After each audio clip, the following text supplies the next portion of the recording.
I still remember the first thing he said to me, because it was so quiet it nearly got lost under the hum of the cafe. "Do you always work this early?" It was a simple question, the kind customers ask when they're trying to be polite, but the way he looked at me made it feel like he had been asking it for much longer than that. It was just after 7 in the morning, the sky still pale and soft over downtown Seattle, and my little cafe was the only place on the block with lights on. I was behind the counter, sleeves rolled up, wiping down the pastry case and trying to make the first hour feel calm, even though my whole life had only recently started to feel calm again. The bell over the door had barely finished ringing when he walked in, tall and composed, wearing a dark coat that looked expensive without trying to show off. He didn't glance around like most people did. He noticed everything at once: the chalkboard menu, the baskets of muffins, the stack of to-go cups, and then he stopped right there and looked straight at me as if I were the only thing in the room that mattered. I gave him my best professional smile and asked what he would like, but he didn't answer right away. Instead, he stepped closer to the counter, folded one hand over the other, and said, "Whatever you recommend." There was something so calm about his voice that it unsettled me in the nicest way. It wasn't warm exactly, but it was steady, and after the year I'd had, steady felt almost like luxury. I reached for the menu board and started listing a few of our regular drinks, then paused when I noticed he was not really reading the board at all. He was studying the place, not in a suspicious way, more like someone trying to understand the shape of a life. The cafe itself had become my refuge after a long stretch of changing apartments, changing jobs, and changing plans I no longer talked about. I had opened it with a small loan, a stubborn heart, and a promise to myself that I would build something gentle for once. Mornings here were my favorite part of the day. Before the rush, before the laptops and the meetings and the tourists with maps folded into their pockets, there was only the smell of espresso, fresh bread, and cinnamon drifting through the room. There was only the sound of the milk steamer, the soft clink of ceramic, and the low music I always kept playing in the background. It felt like the kind of place where a person could breathe again. He ordered a black coffee and a plain croissant, and I almost smiled because that was exactly the kind of breakfast someone like him would choose. He looked like the sort of man who never wasted words, never wasted movements, and never arrived anywhere by accident. When I turned to prepare his order, I caught his reflection in the pastry case glass, and for a second I had the strange, uncomfortable feeling that he was still watching me even though I had turned away. I told myself not to be silly. People looked at baristas all the time. People looked at the decor, at the menu, at the room. But when I handed him his cup, his fingers brushed mine for the briefest moment, and he stilled. Just for a second. Then he took the coffee, lowered his eyes, and said, "Thank you." That should have been the end of it. One customer, one morning, one quiet exchange in a busy city where strangers passed through each other's lives every minute. But as he moved toward the corner table by the window, I had the uneasy sense that this was not the kind of morning that stayed ordinary for long. He sat down without opening his phone, without taking out a laptop, without doing any of the things most people did when they wanted to hide inside their routines. Instead, he rested one elbow lightly on the table and watched the street outside as if he were waiting for something to happen, or someone to arrive.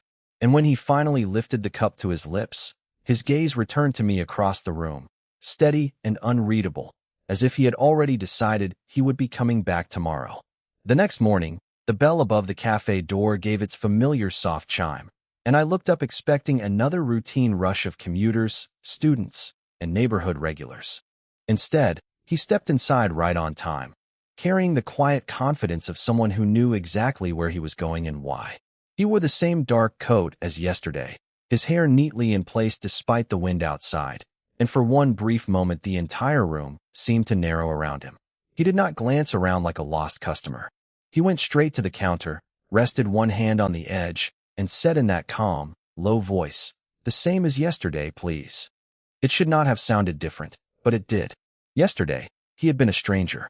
Today, he sounded like someone making the first move in a conversation that had not fully begun yet.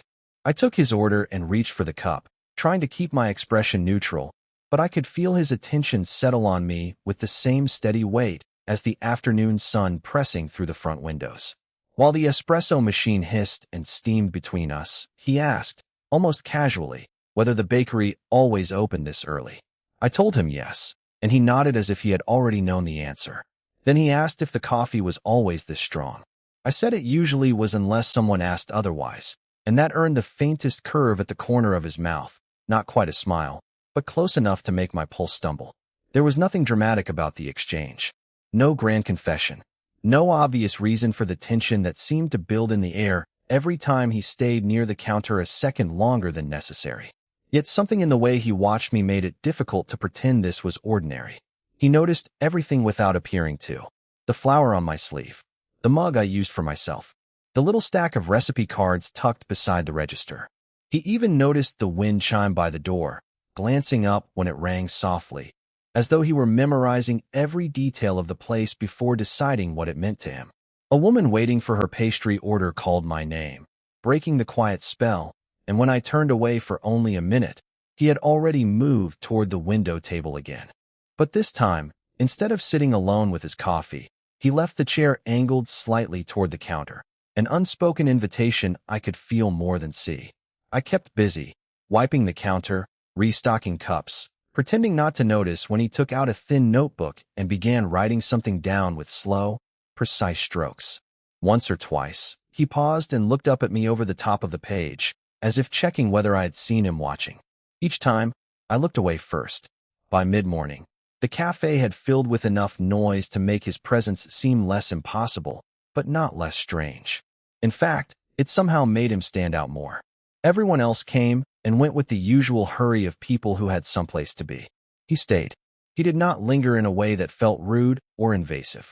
He simply remained, as if the world outside had become less interesting than the small space between us.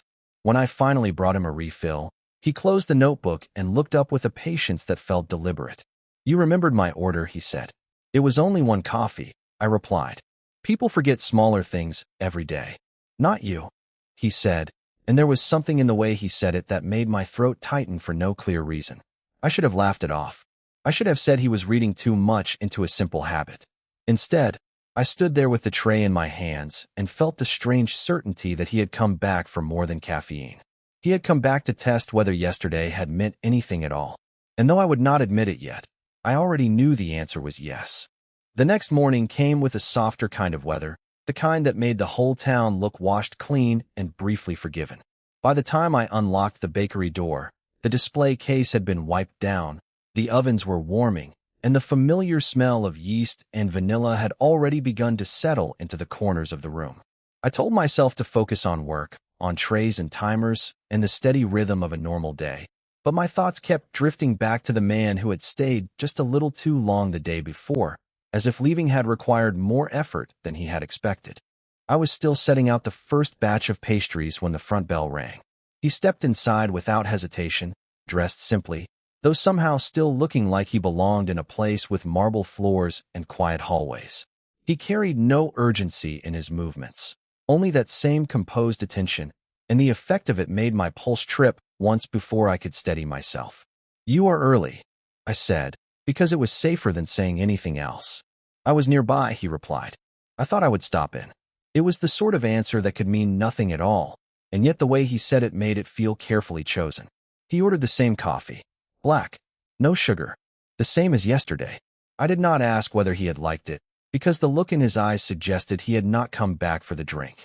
He settled into the corner table again, placed his notebook beside the cup, and watched the room with the calm focus of someone who noticed everything while pretending not to. A mother came in with a sleepy child. A delivery driver rushed through the door, leaving a trail of cool air behind him. The register chimed. The oven beeped.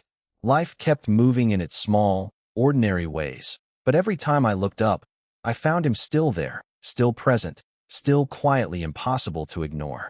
Later, when the morning rush thinned out, I carried over a plate with 2 fresh muffins and set it down without thinking too hard about it. "On the house," I said. He glanced at the plate, then at me. "You are very generous to strangers." "Only if they come back," I answered before I could stop myself. The words hung between us for a second, sharper than I intended, and I felt heat rise in my cheeks. He smiled then, not broadly, but with enough warmth to change the entire shape of his face. It was the first time I had seen him look less guarded, and something inside me reacted to it like a door unlocking. Then I suppose I should come back again, he said. My fingers tightened around the edge of the tray. You do not have to keep making that sound like a decision. It is a decision, he said quietly. I am choosing it. There was no flirtation in it, no dramatic edge, only a plain honesty that somehow made it harder to dismiss. I looked away first, pretending to check the pastry case, pretending I had not felt the full weight of those words settle under my skin. But even as I reached for another cup, I was aware of him watching me with that patient, almost unsettling attention, as if he had already decided something important and was simply waiting for me to reach the same conclusion. By noon, the bakery was full again, and I spent the next hour moving from one task to another with practiced speed. I packed boxes, wiped counters, greeted regulars, and kept my voice light when people asked how the morning was going. Yet every now and then I caught the sense of him observing the room in a way that was less about curiosity and more about recognition, as if he were trying to map the life I lived when I was not looking at him. When I finally glanced over, he was no longer pretending to work on his notebook. He was simply looking at me, openly now, with a kind of quiet certainty that made my chest feel too small for a breath. And then, just as suddenly, he looked down and wrote something on the page, leaving me with the uneasy feeling that whatever he had put there was not about the weather, or the coffee, or the bakery at all. It was about me. By the time the lunch rush eased, the bakery had settled into that soft, golden quiet that came after a room had been full of voices for too long. I kept moving because movement was easier than thinking. If I slowed down, I would notice how often my eyes drifted to the table by the window, or how carefully he seemed to be keeping track of me without making it obvious. He had moved from his notebook to a small stack of papers, but I could tell he was not really reading them. Every so often, his gaze would lift, meet mine for only a second, and then slide away as if he had been caught doing something private. It made me strangely nervous, but it also tugged at something warmer under the nerves, something I had not expected to feel this strongly around a stranger who had barely spoken 2 words to me all morning. When the front bell rang, I looked up and found an older woman standing at the door with a coat draped over one arm and a familiar expression of pleasant concern. She glanced between him and me, then smiled as if she had already decided what the answer to a question would be. "You must be the one they told me about," she said, stepping inside with the calm confidence of someone who knew exactly where she belonged. I froze for half a beat before realizing she was looking at him, not me, and he stood a little straighter at once, his expression shifting into something polite and guarded. He greeted her by name, and the ease in his voice told me she was important to him in some way. Not family, maybe, but close enough to make the air between them feel charged with history. She set a small paper bag on the counter and said she had brought him something he would forget to eat unless someone reminded him. He gave her a tired look that almost qualified as an apology, which was enough to make her sigh in a way that suggested she had spent years watching him neglect himself. Then, with a glance in my direction, she asked whether I was the reason he had spent the entire morning staring at the same page. My face warmed instantly. He looked down as if the notebook had suddenly become fascinating, and for one impossible second I thought he might deny it. Instead, he said quietly that he had been trying to remember something. The woman's brows lifted, and she told him there were some things a person did not need to remember alone. The words hung there between us, simple and careful, and somehow they made the room feel smaller. I turned back to the counter, busying my hands with a tray of fresh cookies, but I could feel the change in him after that. He was no longer just watching the bakery. He was watching me with a kind of intent that felt less like suspicion and more like hope trying not to show itself too soon. A few minutes later, when I carried coffee to his table, I noticed that the page he had been writing on was no longer blank. At the top, in neat, deliberate handwriting, he had written my name. Nothing else. Just my name, as if repeating it had been enough to steady him, or maybe enough to make sure he would not forget it again. My fingers tightened around the tray. He noticed the moment I saw it, and for once he did not hide behind a polite expression. Instead, he looked up at me directly and said, in a voice so low it felt meant only for me, that he had been wondering all morning why hearing it in his own handwriting felt so familiar. I could still feel the weight of his gaze even after I turned back to the counter, as if the room had changed shape around us, and I was only now noticing it. The bakery had gone quiet in that particular way it sometimes did in the late afternoon. With the hum of the refrigerator, the the soft tick of the wall clock, and the warm scent of butter and sugar settling over everything like a blanket. I tried to focus on the simple rhythm of work, wiping the glass display, straightening the napkins, checking the tray of scones in the oven.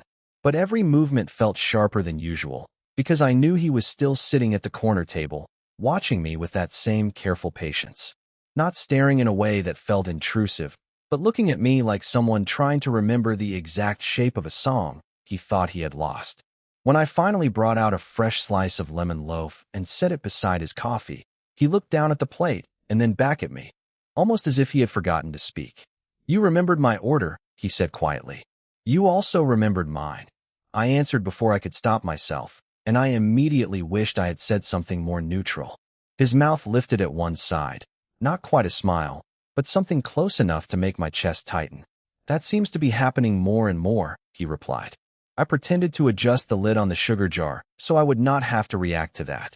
There was something disarming about the way he spoke, calm and measured, like he was testing whether the world would support him if he leaned a little closer. I had seen confident people before. I had seen wealthy people too, but this was different. He carried himself like someone who had learned how to be careful with everything, including his own thoughts. A minute later, when the little bell over the door chimed and a woman entered to pick up her pre-ordered cake, I busied myself at the register and gave myself an excuse to look away. Yet even then, I could feel that he had not shifted his attention. It followed me in a way that was almost physical, like sunlight moving across a floor. After the customer left, I turned back and found him holding the napkin I had set near his cup.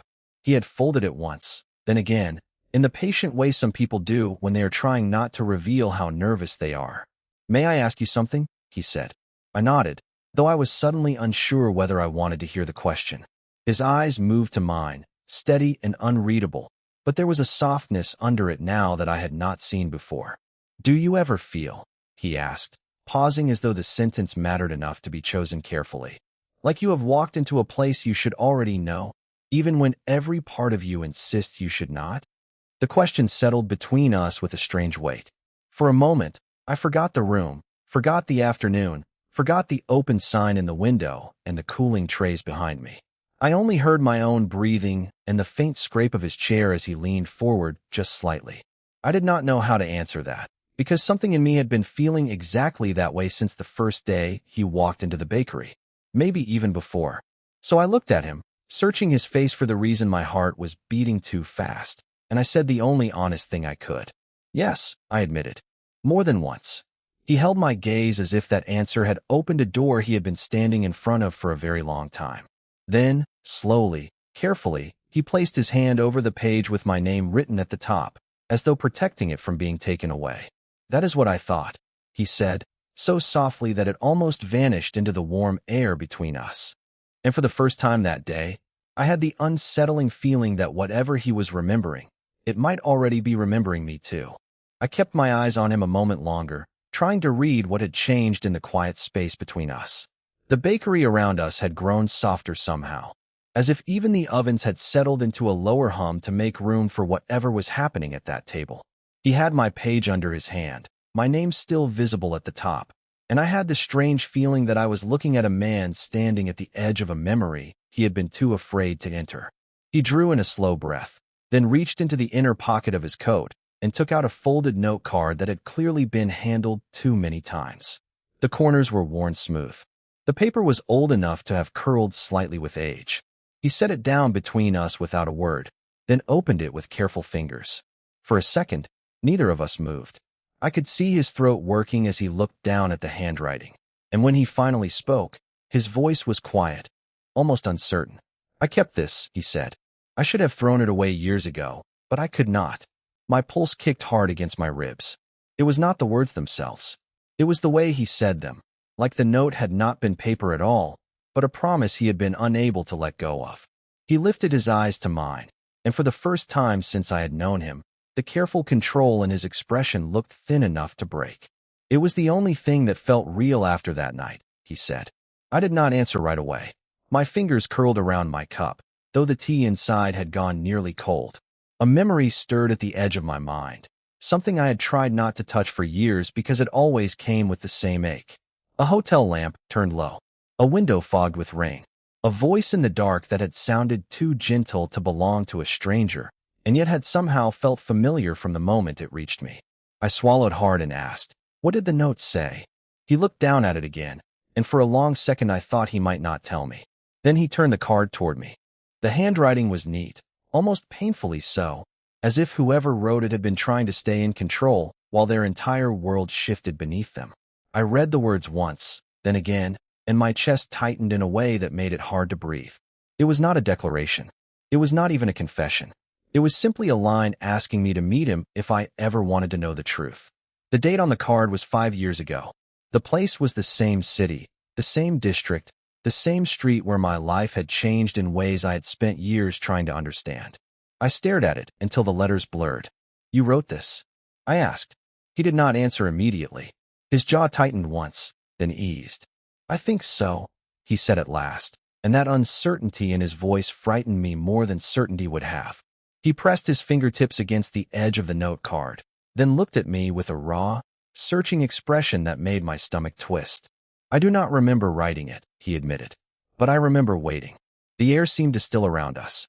Outside, a car rolled past the front window, and the bright afternoon glare flashed across the glass before fading again.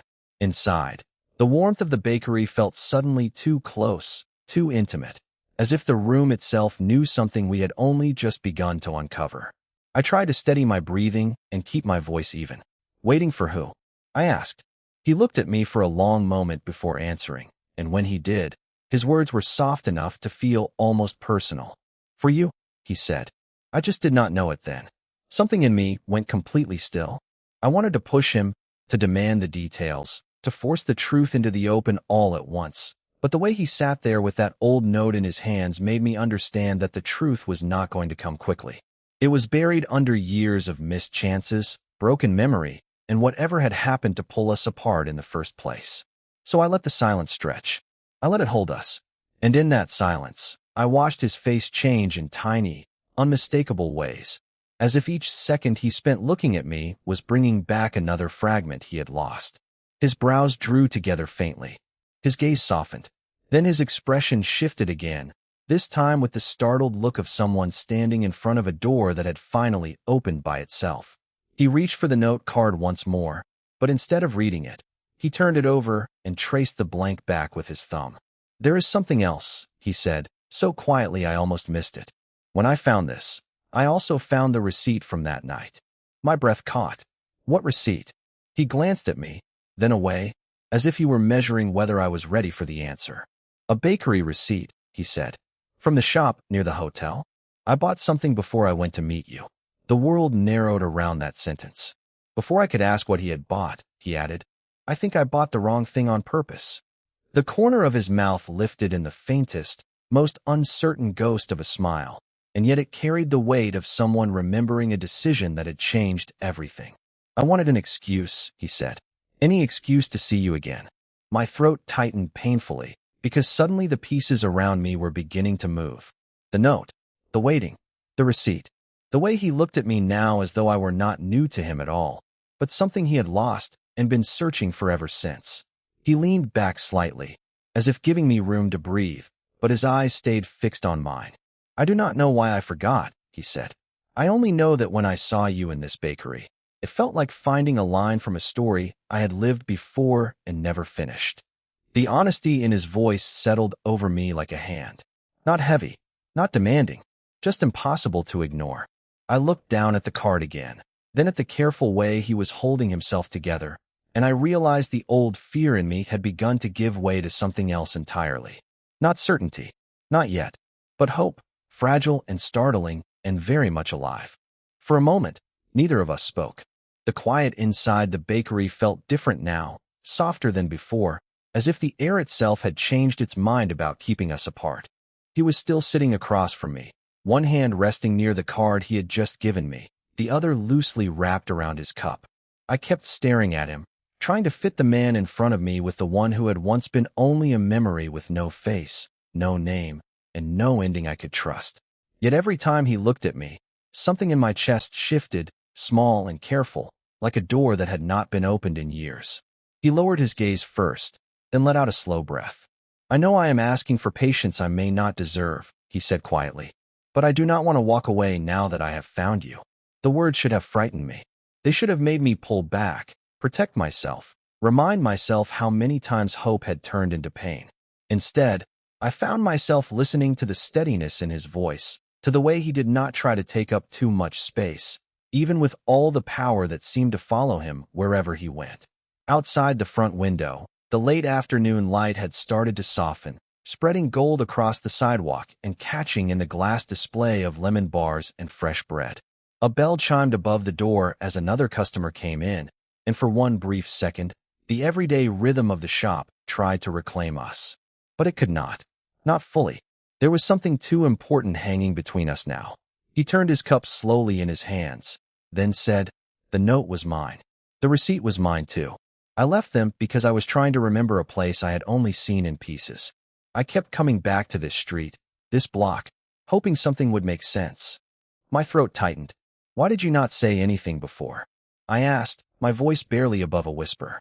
He looked at me with a sadness so restrained it almost hurt to see. "Because I was afraid I would be wrong," he said. "And because every time I got close to the answer, it felt like my life was shifting beneath me." I searched his face, and with each passing second, the man before me seemed less like a stranger and more like someone standing at the edge of a memory I had buried too deep to touch.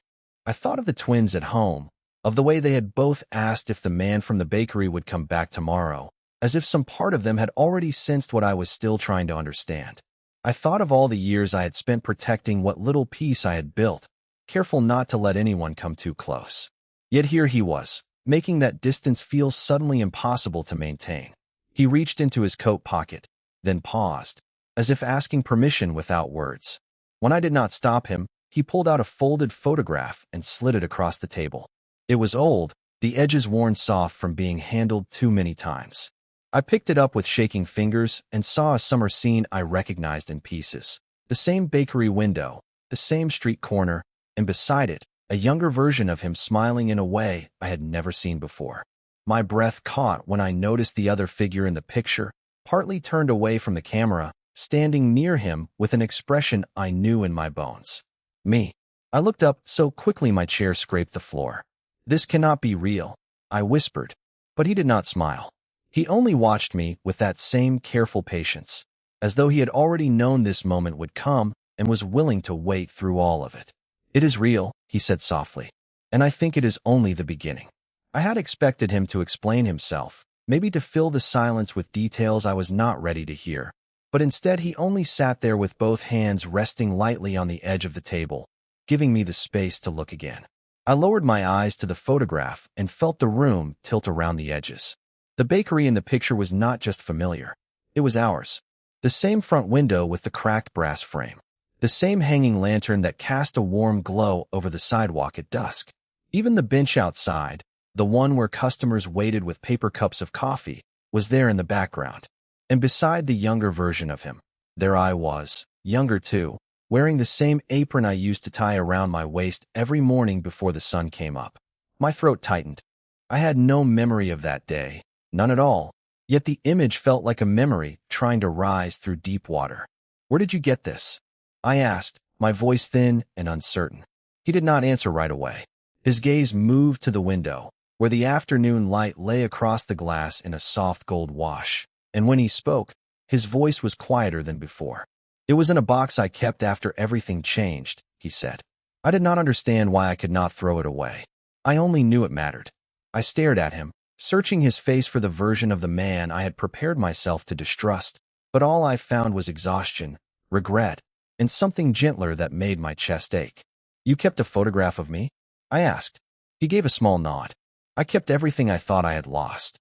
The words settled between us, heavy and careful. I set the photograph back on the table with trembling fingers, then looked at the two of us in the image again. We were standing too close to be strangers. There was no awkwardness in the way our shoulders angled toward each other, no distance in the way he leaned slightly in my direction. It was the kind of closeness that came only from trust, from long afternoons and ordinary conversations, from a life that had once existed so fully that it could fit inside a single frame. My mind raced ahead and stumbled at every turn. If this picture was real, then there had been a time when we knew each other, truly knew each other. Not just in passing, not just by name. In the deepest way two people could know one another. I swallowed hard and asked the question I had been avoiding since he first walked back into my life. Did we love each other? His expression changed so subtly, I almost missed it. A flicker passed through his eyes, something like pain, something like longing, and then it was gone. Yes, he said, and I think that is why this has been so difficult for both of us. My hands went still. Outside, a car passed slowly along the street, its tires whispering over damp pavement. Somewhere deeper in the bakery, the old refrigerator hummed with a steady, ordinary sound that made the whole moment feel even more unreal. I forced myself to breathe. There was too much I did not understand, too many pieces missing. But for the first time since he had returned, I felt the shape of the truth pressing against the walls of the story. Not all at once. Not cleanly. Just enough to know it was there. If we knew each other before, I said, choosing each word carefully, then why does it feel like I am meeting you for the first time?